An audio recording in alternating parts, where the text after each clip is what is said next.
salitang Muslim, mahilig po sila sa basta gulo po. Meron po sila.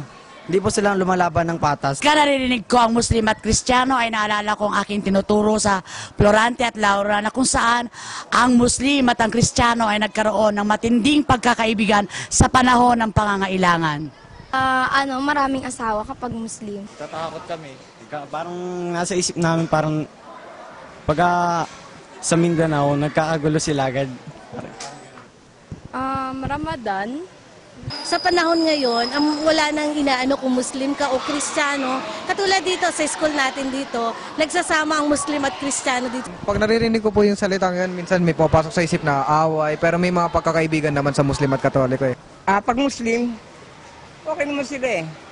Pero minsan magulo. Akala kasi na marami pagka-Muslim, medyo parang terrorist, hindi maganda yung ugali, parang ganon, no? Pero pag nakita mo yung ugali ng Muslim, okay naman sila. No offend daw, pero pag narinig ko yung salita Muslim, parang terrorist.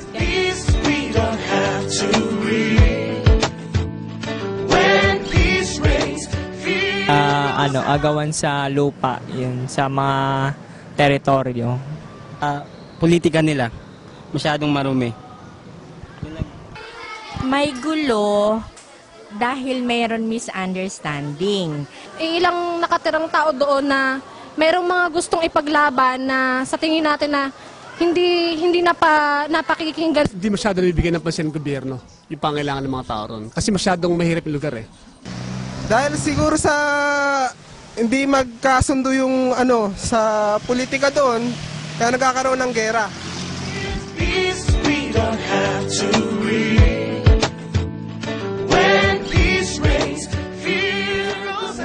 Magkasundo na lang po sila. Kung meron man pong magkakaaway. Pagpapakumbaba na lang siguro. Magbigay ng isa't isa, respeto, at wag na magkagulo. Nasa kanila kasi yon, siguro nasa namumuno doon kung kailangan magkaroon din sila ng unity. Tapos yung mga mamamayan din doon dapat open-minded sila na kung magi-stay sila sa ganung sitwasyon na lahat sila parang lahat sila nagkakagulo, walang pagkakaunawaan, walang mararating yung nila, yung state nila, yung Mindanao.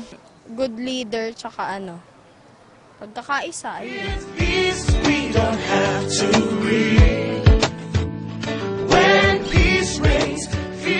Ano bang pwedeng proyekto na pwedeng sa mga maliliit magsimula? Sila yung magbibigay buhay dun sa proyekto na yon. Hindi yung mga taong nasa taas ang makikinabang. Tungkol sa Maguindanao Massacre na nangyari sa Mindanao, bakit hindi pa rin nabibigyan ng hustisya?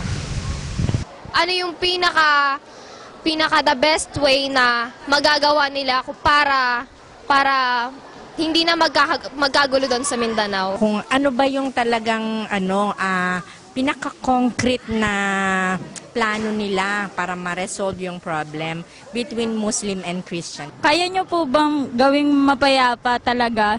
Kasi parang puro pangako lang po eh.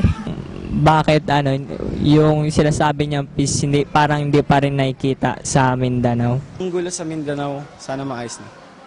Ganoon na rin ako. With peace we can work out our differences. Put an end to all